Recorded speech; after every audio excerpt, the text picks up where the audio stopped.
Hello everyone, welcome back to our channel Nexus classes. आज के video में हम जो इलेक्ट्रिसिटी का जो बचा हुआ पोर्शन है यानी कि सेकंड पार्ट जो है वो कवर करने वाले हैं। तो आधे टॉपिक्स पिछले वीडियो में हम कवर कर चुके हैं। इस वीडियो के अंदर बचे हुए टॉपिक्स टर्म 2 के आपके सारे कवर हो जाएंगे। तो वीडियो को एंड तक देखो। If you guys like the video, subscribe to our channel and share it with your friends. तो आज का वीडियो स्टार्ट करते हैं। सबसे पहला टॉपिक जो है जो हमें स्टार्ट करना यह है हीटिंग इफेक्ट ऑफ करंट।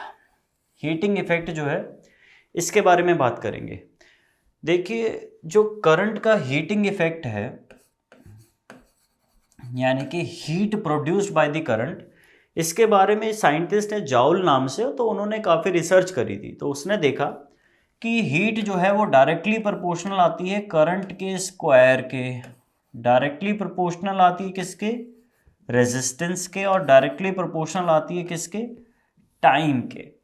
तो ये ओवरऑल जो लॉ बनता है इसे हम क्या बुलाते हैं कि heat produced is equal to I square R into T. Clear है? आई स्क्वायर आर टी के बराबर जो है ये क्या बनती है, अपनी heat produced in a given conductor बनती है। इसे बुलाया क्या जाता है, ये जो चीज है इसे हम बुलाते हैं joules law of heating. Clear है? इसे हम क्या बुलाते हैं बेटा, जाउल्स लॉ ऑफ हीटिंग बुलाते हैं। इतना सिंपल है, कोई बड़ी बात नहीं। एक फॉर्मूला है जो हमें याद रखना है, ठीक है। अब ये जो हीट प्रोड्यूस्ड है ये है तो एनर्जी ही। असलियत में हीट क्या होता है, heat is a form of energy. तो आप सेम चीज को ऐसे भी बोल सकते हो कि एनर्जी जो है वो है आई स्क्वायर आर टी के बराबर। ऐसा इसलिए लिखवा रहा हूं क्योंकि इसको पावर में यूटिलाइज करेंगे इस फॉर्मूला को। क्लियर है? तो आपको ये याद रखना है जो हीट प्रोड्यूस्ड है ये एनर्जी ही होती है, ये और कुछ नहीं होता, ये एनर्जी ही है भाई। क्लैरिटी है?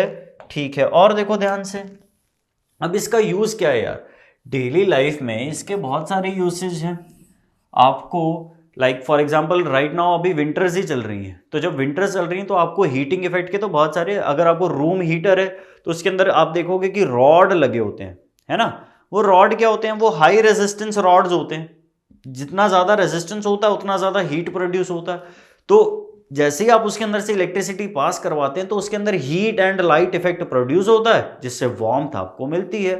या सेम चीज आप कह लो कि हीटिंग पैड हो गया, गीजर हो गया, इन सारी चीजों के अंदर क्या लगे हुए हैं, कुछ हीट प्रोड्यूसिंग हीटिंग एलिमेंट बोला जाता है उन्हें, या हीटिंग रेजिस्टेंसेस बोला जाता है। तो वो लगे रहते हैं। तो वो क्या किस प्रिंसिपल पे काम करते हैं, जाउल्स लॉ ऑफ हीटिंग के ऊपर काम करते हैं। कोई बहुत ज्यादा बड़ी बात है नहीं इसके अंदर।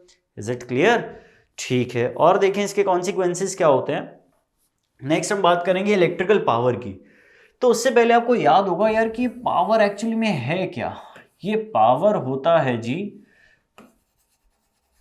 Rate of doing work.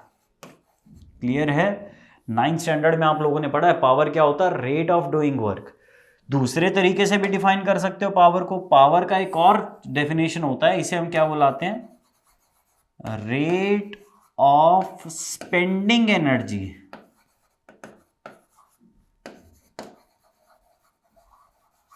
Rate of doing work या फिर रेट ऑफ स्पेंडिंग एनर्जी, ये दोनों पावर के ही डेफिनेशन है। अब इस रेट का क्या मतलब है, ये रेट का मतलब प्राइस, पैसे की बात नहीं हो रही कि कितने रेट में वर्क डन हो रहा है, कितने रेट में एनर्जी स्पेंड हो रही है, नहीं।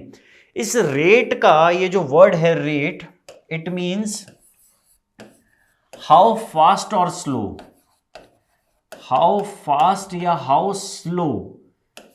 क्लियर है क्या? इस रेट का ये मतलब है।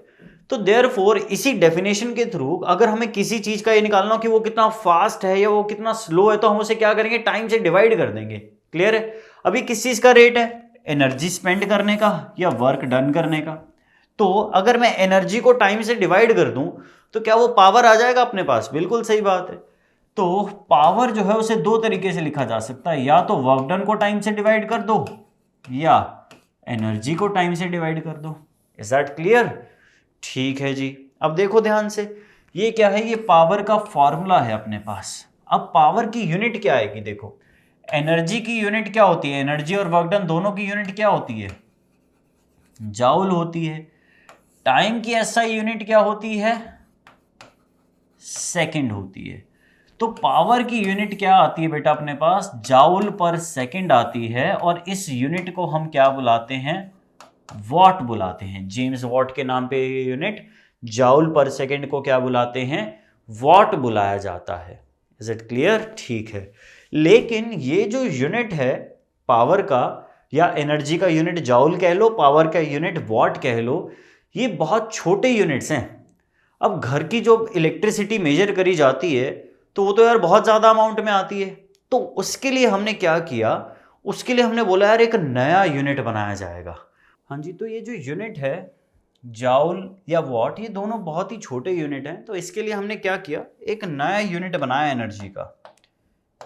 ठीक है, वो कैसा यूनिट है, हम पहली बात इसको समझने के लिए एनर्जी का फॉर्मूला देखते हैं। एनर्जी जो है या पावर जो आया था वो एनर्जी अपॉन टाइम आया था।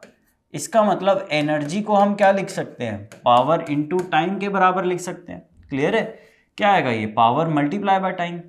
तो यहाँ से एनर्जी का जो यूनिट है, देखो पावर का यूनिट क्या था, जाउल पर सेकंड, टाइम का यूनिट क्या था, सेकंड। तो सेकंड से सेकंड कैंसिल आउट, यहाँ से एनर्जी का यूनिट जाउल लिखा जा सकता है, लेकिन इसका लिखने का कोई फायदा नहीं है मुझे।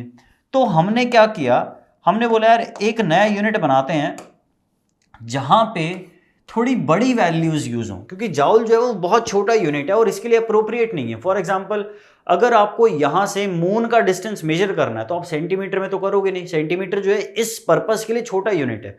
तो ऐसे ही अगर आप घर में लगने वाली बिजली को, अगर आप इलेक्ट्रिसिटी का बिल अगर आप मेजर करना चाहते हो, उसके लिए जाउल बहुत छोटा यूनिट है, तो उसके लिए वो काम नहीं आएगा। तो उसके लिए क्या किया साइंटिस्ट ने, उन्होंने बोला कि पावर को तो तुम लिखो किलोवाट में और टाइम को लिखो आप आवर में, यानी कि बड़े वैल्यूज डालो।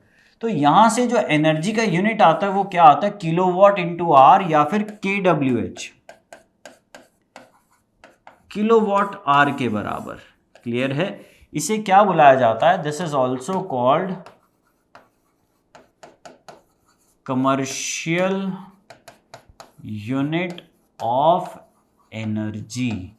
इसे हम क्या बुलाते हैं भाई, कमर्शियल यूनिट ऑफ एनर्जी बुलाते हैं। बिकॉज ये कमर्शियली यही यूज होता है। जब घर में बोलते हैं ना यार कि रात भर एसी चलाया था 4 यूनिट फूक गए, तो वो 4 यूनिट कौन से होते हैं, वो 4 यूनिट किलोवाट आवर ही होते हैं भाई। क्लियर हुआ?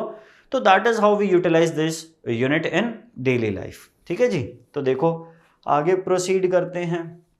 हम बात करते हैं कि यार ये PVIR इन सब के बीच में क्या रिलेशन है। बहुत आसान है, जो पावर जो है तो किसके बराबर आती है वो देखते हैं हम लोग। पावर का रिलेशन देखेंगे PVI और R।